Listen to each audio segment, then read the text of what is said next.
Hey, this is me, Marvin. I just finished watching the Twilight Zone, the original series, so it was in black and white. And it was the episode called Time. Wait, um, Time Enough at Last. It's basically where this like little kind of bookworm of a book teller. he he's like obsessed with reading books, and he's always reading books. He barely does his job right, if at all. And then when he gets home, his wife, she's really annoyed with it or whatever because he's always reading and she never really talks to him or whatever. And so finally, he decides to one day sneak off into the bank vault and read as much as he wants to read. And then shortly thereafter, a bomb goes off and it kills everyone above ground. And he's the only one existing. And at first he's like, okay, let me, find food and try to see if anyone else exists or whatever. And he kind of realizes, okay, well, I'll be fine food wise. I'll be fine, I'll have a place to rest, whatever.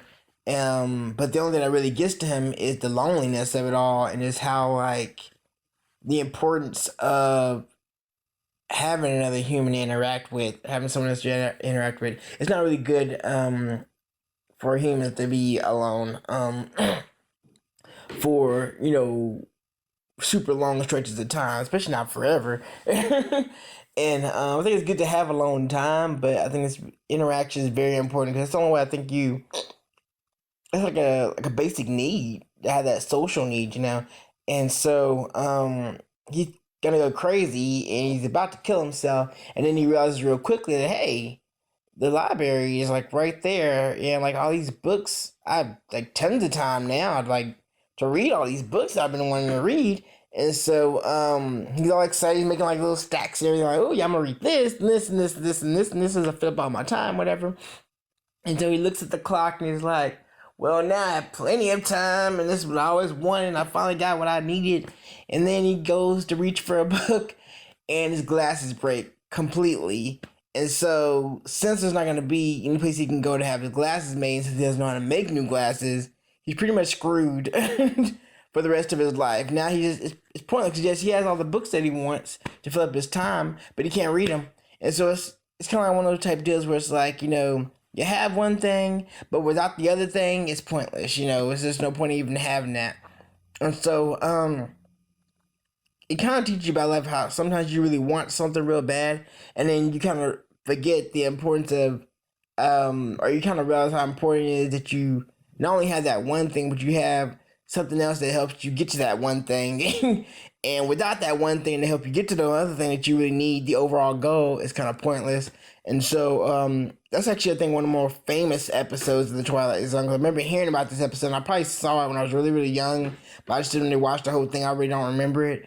But I remember that storyline. I remember someone, my friends a long time ago talking about it, and that's how like one of the more famous ones. I thought for some reason that was gonna be a story off of Alfred Hitchcock, but actually, it was a Twilight Zone, which makes sense. It fits their little world, and I actually do like a lot of those kind of like little 20-30 minute stories, and where basically it's like a whole story is happening in 20 or 30 minutes, and you get like all entrenched in it, and it's like you start to like the characters and everything like that, and then before you know it's over. And so you can watch a whole bunch of them really quickly too. And I like the fact that these stories, they don't have like a tons of like special stuff, like special effects or CGI and all like that. Like none of that stuff was available at that time, or at least not on the budget they were needing. And so they really have to work the story from an actor. Someone really has to be a decent enough actor to carry the story, or actors to really carry the story and make it believable. And then they really used everything that they can in the story to help push the story along. So, for instance, in this story, there was like a lot of rubble, and they used that rubble, surrounded him with rubble, to really help create that feeling of like everything being decimated and being just destroyed, and just get that overall feeling, just like aloneness for him.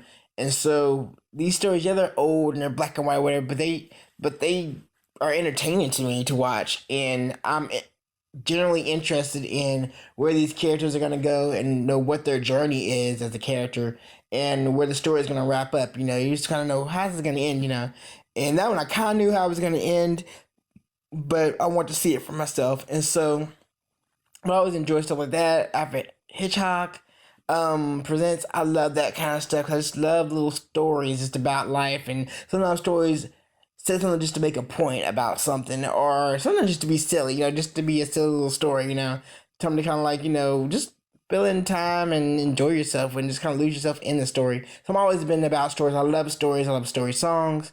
I always love a good story, and so this is me, Marvin.